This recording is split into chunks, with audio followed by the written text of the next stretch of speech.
इस बार देवशयनी एकादशी का व्रत और देवशयनी एकादशी का क्या महत्व है?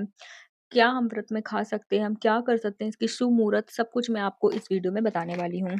देखिए दोस्तों, देवशयनी एकादशी का व्रत इस बार 6 जुलाई 2025 रविवार को रखा जाएगा। लेकिन ये तिथि 2 दिन पड़ रही है, 6 और 7 जुलाई को। हिंदू पंचांग के अनुसार आषाढ़ मास की शुक्ल पक्ष की एकादशी तिथि को हर साल देवशयनी एकादशी मनाई जाती है। देवशयनी एकादशी के दिन से ही चतुर्मास भी शुरू हो जाता है। देवशयनी एकादशी को आषाढ़ी एकादशी, पद्मा एकादशी और हरिशयनी एकादशी के नाम से भी जाना जाता है। जो इस बार की एकादशी है, वो 6 जुलाई को पड़ रही है।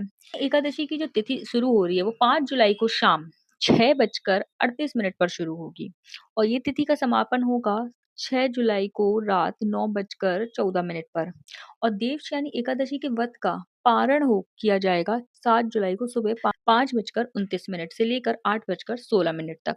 चूँकि एकादशी 5 जुलाई को शुरू होगी लेकिन शाम से, तो हम शाम के समय का व्रत नहीं मानते हैं, इसलिए हम 6 जुलाई को रखेंगे। इसी कारण से इस बार 6 जुलाई को 2025 को ये व्रत किया जाएगा। देवशयनी एकादशी के दिन चतुर्मास की भी शुरुआत होती है और हिंदू धर्म में चतुर्मास के 4 महीने बहुत ही शुभ माने जाते हैं। मान्यताओं के अनुसार इस दिन से भगवान विष्णु क्षीर सागर में 4 महीने के लिए योग निद्रा में चले जाते हैं और इसके बाद भगवान विष्णु योग निद्रा से सीधा प्रबोधिनी यानी देवउठनी एकादशी पर जागते हैं। साथ ही इस दिन से सभी मांगलिक और शुभ कार्य पर भी रोक लग जाती है।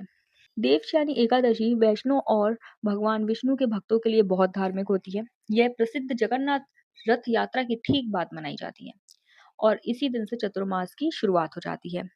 तो दोस्तों, शुभ मुहूर्त तो मैंने आपको इसका बता दिया है।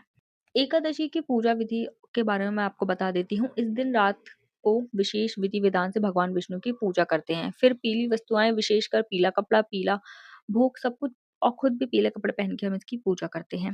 देखिए दोस्तों, जो इसका आपको व्रत है वो 6 जुलाई को रखना है, तो 5 जुलाई से ही हम इसके नियम शुरू कर देंगे। हमें 5 जुलाई से ही जितना भी प्याज़ लहसुन वाला भोजन है वो नहीं करना है दोस्तों। हमें 5 जुलाई यानी शनिवार को ही अपने बाल धो लेने हैं और इस दिन ही हमको तुलसी के पत्ते तोड़ के रख लेने हैं। क्योंकि 6 तारीख को जब हम एकादशी का व्रत रहेंगे और उस दिन तुलसी माता भी व्रत रहती है, इसलिए हम उस दिन तुलसी माता को नहीं छुएँगे। इसी कारण से दोस्तों, रविवार के दिन हम तुलसी माता को नहीं छूते हैं और जब 6 तारीख को हमारा व्रत रहेगा, उस दिन दोस्तों हमें दिन में सोना नहीं है।